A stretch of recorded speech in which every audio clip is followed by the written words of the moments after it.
Hello, welcome to Roy's Book Reviews. Today I'm going to be discussing a novel that was rather controversial upon its publication. The reason for this is that many people were skeptical that the author truly intended for it to be published in the first place. This book came out several decades after a book by this author came out to much public acclaim, won a Pulitzer Prize, was made into a movie that went on to become a classic. It is a story that many consider one of the greatest American novels. So it was rather unsettling several decades later, as the author neared the end of her life, for all of a sudden to find out that there was a sequel to this book coming out, and a sequel that was very different than the original. I'm speaking, of course, about Go Set a Watchman by Harper Lee, and the original book we all know and love is To Kill a Mockingbird. I am going to begin this review by reading a passage from Go Set a Watchman. I looked up to you, Atticus, like I never looked up to anybody in my life, and never will again. If you had only given me some hint, if you had only broken your word with me a couple of times, if you had been bad-tempered or impatient with me, if you had been a lesser man, maybe I could have taken what I saw you doing. If once or twice you'd let me catch you doing something vile, then I would have understood yesterday. Then I'd have said that's just his way. That's my old man.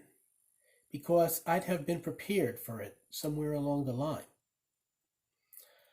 Those words are spoken to Atticus by his daughter, Scout, towards the end of To Go Set a Watchman. And they basically sum up the entire book. As you may already know, or in case you didn't until I'm hearing this review, Go Set a Watchman features many of the characters from To Kill a Mockingbird quite a few years later. So it's technically a sequel to Kill a Mockingbird, though that is not how it was written. This is something I'll get to a little later in this review. Jean Louise, aka Scout, is now a grown woman contemplating marriage to Henry, whom she has known since childhood. Henry has remained in their hometown of Maycomb, Alabama, and followed the footsteps of Atticus, her father, into the law profession. If Scout wishes to marry a father figure, she's all set with Henry. Yet apparently she wants more out of life than Maycomb has to offer, because Jean Louise now lives in New York City, which is about as different from the small southern town she grew up in as a planet in another galaxy. Maycomb holds many ties on her, though. The narrative of Go Set a Watchman takes place during a visit by Scout, Jean Louise, to the place where her identity was formed in the earliest of her 26 years. Much has changed in America from the years that Mockingbird takes place to the 1950s setting of Go Set a Watchman. A considerable amount of that change has to do with race relations. People who were once blatant bigots continue to be so, because some things never change. But those who were closet bigots with enough good manners not to let it show in polite society, by the 1950s now feel free to express hostility openly. It turns out that they were only able to give the appearance of open-minded respect for their fellow man when the scales of opportunity were tilted heavily in their favor. But as the scales become more balanced, the truth beneath Southern hospitality is revealed. In the 1950s, African Americans are being given more of an opportunity to flourish in society, and white people who felt comfortable not worrying about them too much because they weren't losing jobs to black people and they weren't losing their positions in life and their comforts to black people. All of a sudden now it's a bit more of a competition, and competition often breeds hostility. And Count Henry, and even our hero of To Kill a Mockingbird, Atticus, among those in Macomb who were more willing to hear out the KKK than the NAACP. Changing times to them means time to put up a more aggressive fight against progress. Amazingly, at least amazingly to me, Scout has been clueless about her father's true social and political views until he's about 70 years old, which is when this novel takes place. Once she is finally in the know, of course, she feels betrayed. Her father was a lie. Her childhood was a lie. Her life has been a giant deception, and she must get through the devastation and figure out how to come to terms with this. I can't say that I particularly liked Go Set a Watchman that much. There was not enough happening in the plot. It didn't have a cool subplot like the one that Boo Radley presents in To Kill a Mockingbird. In Go Set a Watchman, in my opinion, there are too many long speeches that did not ring true to how people speak off the page of a novel. There's a domestic violence scene in Go Set a Watchman that I found just a bit jarring and unnecessary and kind of weird to me.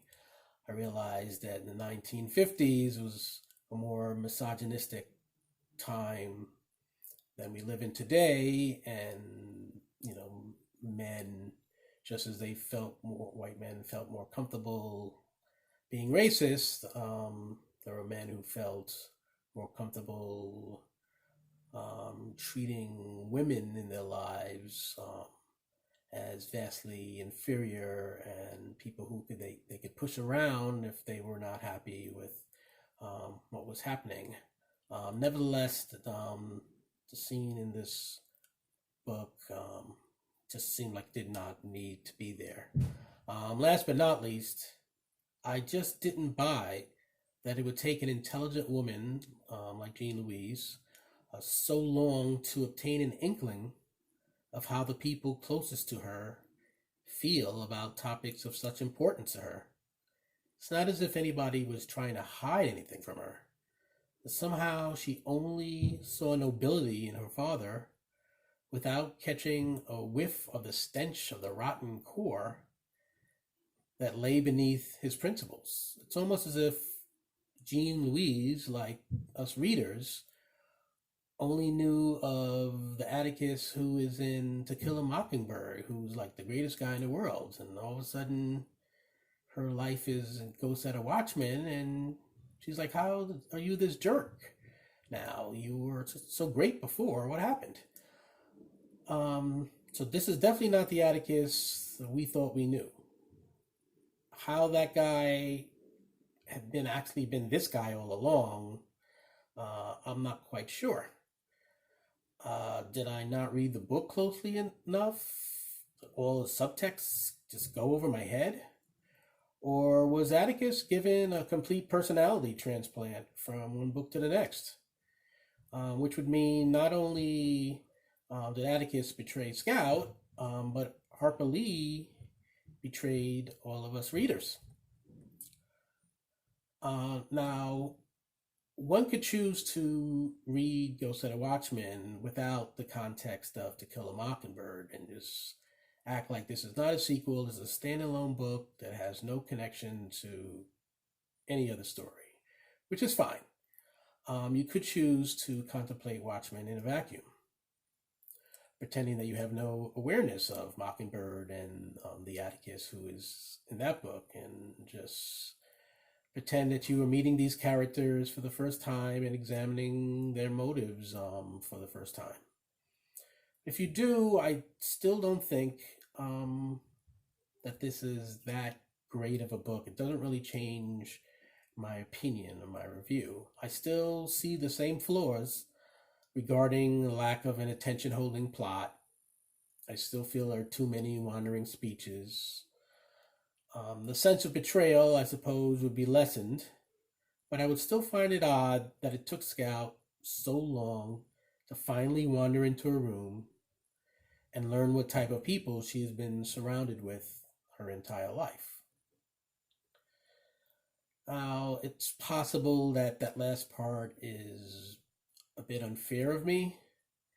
After all, I know a thing or two about racist views remaining undetectable for a long period of time until the right situation unearths them. I've known parents who showed no overt sign of bigotry until their child became romantically involved with someone of another race.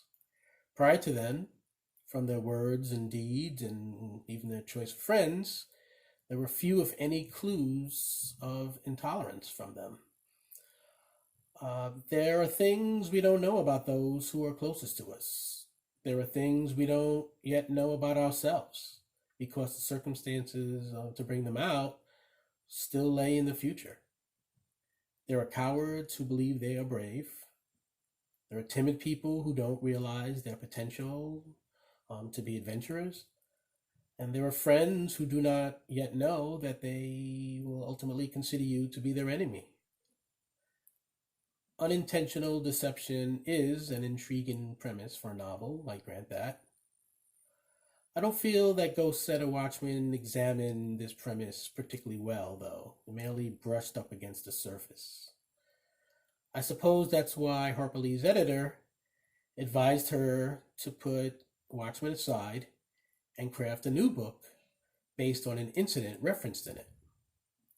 And turns out that was a fantastic piece of advice. It was basically Ghost Set a Watchman is the first drafts of To Kill a Mockingbird. But how it works out is it ends up being published several decades later as a sequel to the far superior Mockingbird. I suppose it can be said that the beloved Atticus Finch of the time-tested Mockingbird is simply too good to be true.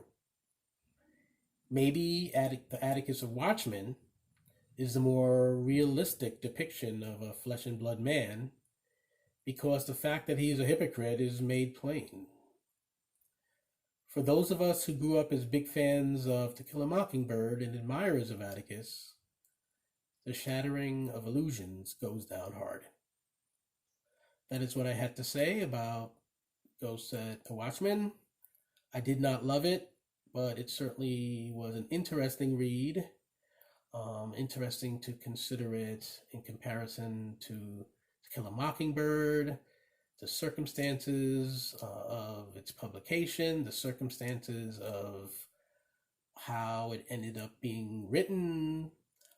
As a writer, I found everything about this story coming out the way it did, that a first draft is so different from the last draft that the first draft ultimately ended up being published as a completely different novel, and a sequel to the first novel.